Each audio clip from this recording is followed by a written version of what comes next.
안녕하십니까? 인생의 복잡한 문제들을 말씀으로 단칼에 해결해주는 김종근 목사의 쾌도 남마입니다.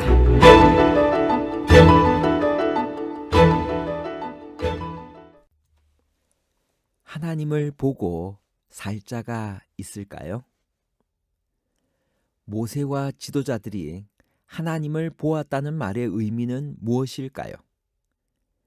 그들은 성부 하나님의 영광을 직접 보았을까요? 출애굽기 24장에서 왜 이때만 여러 사람이 함께 올라오도록 하나님께서 명령하셨을까요? 그들이 본 하나님의 발 아래는 무엇을 의미하나요? 구름이 가리고 영광이 머문 산으로의 접근에 왜 사람에 따라 차등이 있었을까요? 그리고 전체적으로 이 장면은 무엇을 의미할까요? 모세와 지도자들은 하나님을 직접 보았나요? 아니면 그분의 임재의 영광만을 보았나요? 하나님의 얼굴과 하나님의 발 아래에 관한 복잡한 문제를 하나님 말씀의 가르침으로 명쾌하게 해결해 드리겠습니다. 출애굽기 20장에서 23장 사이에서 자세한 언약의 내용을 발표하신 하나님께서는 출애굽기 24장에서 드디어 이스라엘 백성과 언약을 체결하십니다. 언약을 체결하면서 하나님께서 초청한 사람들은 누구인가요? 출애굽기 24장 1절. 또 모세에게 이르시되 너는 아론과 나답과 아비후와 이스라엘 장로 70명과 함께 여호와께로 올라와 멀리서 경배하고. 모세와 아론 그리고 아론의 두 아들 나답과 아비후와 70인의 장로가 초청을 받았습니다. 이스라엘 12지파에서 각각 6명씩의 장로들이 대표자로 뽑혔다고 보면 레위 지파인 나답과 아비후까지 합하여 약 72명이 될 것입니다.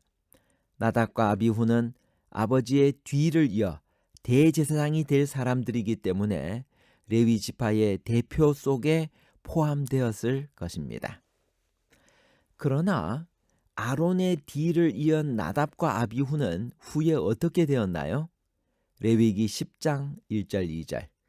아론의 아들 나답과 아비후가 각기 향로를 가져다가 여호와의 명하시지 않은 다른 불을 담아 여호와 앞에 분향하였더니 불이 여호와 앞에서 나와 그들을 삼키매 그들이 여호와 앞에서 죽은지라. 나답과 아비후가 다른 불을 들이다가 죽음을 당했습니다. 어느 날 겪은 고양된 종교적 경험도 다음 날을 위한 보호벽이 되지 못함을 가르쳐주는 중요한 교훈입니다. 출애굽기 24장 3절에서 11절까지에는 하나님과 이스라엘 백성 사이에 언약을 체결하는 장면이 나옵니다. 그 과정을 4단계로 정리해보면 다음과 같습니다. 첫 번째, 모세가 하나님의 모든 말씀과 율례를 백성에게 낭독하여 듣게 합니다. 두 번째, 백성이 듣고 준행할 것을 서약합니다. 세 번째, 제사를 드린 후 그 피를 반은 제단에 뿌리고 반은 백성에게 뿌렸습니다. 네 번째, 하나님 앞에서 먹고 마셨습니다. 언약 체결의 확인이었습니다. 언약 체결의 마지막 순서로 모세와 아론과 70인의 장로들은 산에 올라가서 하나님을 뵙고 먹고 마셨다고 기록되어 있습니다. 그들이 실제로 하나님을 보았을까요? 출애굽기 24장 11절. 하나님이 이스라엘의 존귀한 자들에게 손을 대지 아니하셨고 그들은 하나님을 보고 먹고 마셨더라. 이 세상 어느 누구도 피조물이 하나님을 직접 대면할 수는 없습니다. 하나님을 뵙고 먹고 마셨다는 표현은 하나님의 영광의 일부분을 보았거나 혹은 하나님의 임재하심 속에서 먹고 마셨다는 의미로 생각해야만 합니다. 부조화 선지자 312페이지에서 314페이지에는 이렇게 말씀하고 계십니다. 그들은 하나님을 바라보지 못하였고 다만 그분의 임재의 영광을 보았다. 모세가 지도자들과 함께 본 청옥을 편 것 같은 하나님의 발 아래는 무엇을 의미할까요? 출애굽기 24장 9절에서 10절입니다.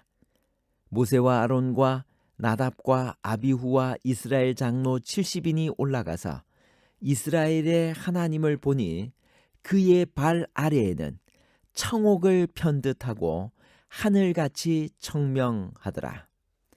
결론부터 말하면 이 장면은 이어지는 출애굽기 25장부터 전개될 성소의 구조와 봉사를 시내산이란 공간에 입체적으로 펼친 모습입니다.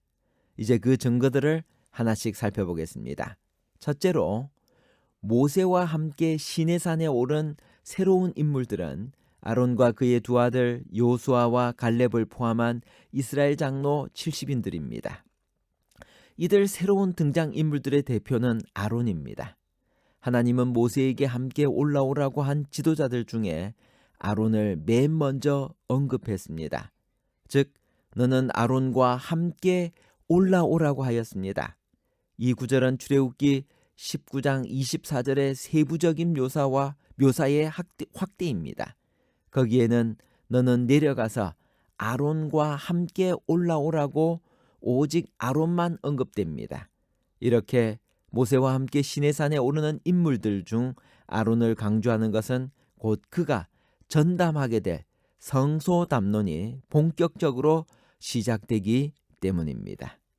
둘째로 함께 시내산에 오른 지도자들은 하나님 대면의 특별한 경험을 합니다. 본문이 그들이 이스라엘 하나님을 보니 그 발 아래는 청옥을 편 듯하고 하늘같이 청명하더라라고 묘사했습니다. 흥미로운 것은 하나님을 보았다고 하지만 이어지는 묘사는 하나님의 모습이 아니라 그 발 아래의 장면이라는 것입니다. 그들은 하나님을 바라보지 못하였고 다만 그분의 임재의 영광만을 보았습니다. 이 일이 있기 전에는 그들이 그런 광경을 보고 견딜 수 없었을 것이었습니다. 여기에서 주목해야 할 단어가 청옥입니다.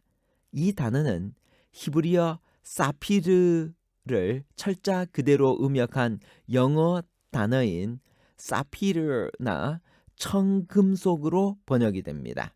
히브리어 사피르는 에스겔이 본 여호와의 병거, 보좌를 묘사할 때 또 한 번 사용되었습니다. 에스겔서 1장 26절 모양이 남보석 같고 의 남보석이 바로 그 단어입니다. 하나님의 보좌가 있는 곳은 그분의 거처요 궁전인 성전입니다. 그러므로 사피르를 편듯한 하나님의 발 아래란 곧 하늘 성전의 보좌에 앉으신 하나님의 발등상 장면입니다. 이는 지상 성소에 대한 기별을 주기 전에 지도자들에게 먼저 원형인 하늘 성소를 일별할 특권이 주어졌음을 의미하는 것입니다. 바꾸어 말하면 그것이 너무나 중요하기 때문에 모세뿐만 아니라 모세를 도와 이스라엘을 다스릴 지도자들도 함께 경험할 기회가 주어진 것입니다. 셋째로 이때 마치 후에 성소에서 마당, 성소, 지성소에 따라 출입할 수 있는 사람들의 등급이 있었던 것처럼 여기서도 여호와의 영광으로의 접근 정도에 따라 사람들의 등급이 나옵니다. 백성들은 아예 시내산에 오르려고 해서는 안 되었습니다. 모세와 다른 지도자들은 산에 오르되 멀리서 경배해야 했습니다. 여호와께 가까이 나오라는 명령을 들은 모세는 그의 부하 여호수아와 함께 더 높이 올라갔습니다.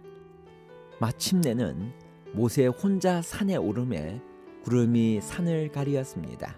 그들은 성소의 공간과 시간과 인간에게 적용되는 거룩의 등급을 실물교훈으로 경험하고 있는 것입니다. 넷째로 마지막에 모세가 혼자 들어간 영광의 구름은 온전히 성소에 임한 하나님의 임재를 가리킵니다. 모세가 구름 속으로 들어간 순간 본문은 여호와의 영광이 시내산 위에 머무르고라고 묘사합니다. 여기에 사용된 두 단어 영광이라는 명사와 머무르다는 동사는 성소와 직결되는 용어들입니다. 성막의 거룩함과 충만은 모두 영광 때문이었습니다. 머무르고는 너희 중에 거할 성소의 거할에 같은 단어인 샤칸입니다. 이 모든 것은 모세가 성소를 지으라는 지시를 받기 이전에 이스라엘의 지도자들이 시내산을 중심으로 펼쳐지는 성전에 대한 실제의 모델을 함께 경험하고 있다는 것을 나타냅니다. 결론입니다.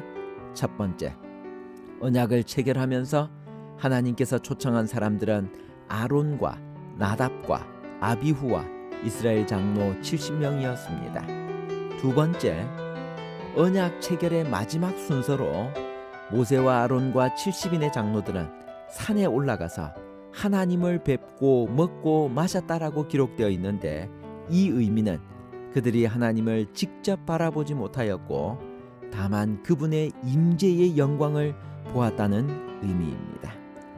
세 번째, 모세가 지도자들과 함께 본 청옥을 편 것 같은 하나님의 발 아래는 출애굽기 25장부터 전개될 성소의 구조와 봉사를 시내산이란 공간에 입체적으로 펼친 모습입니다. 감사합니다.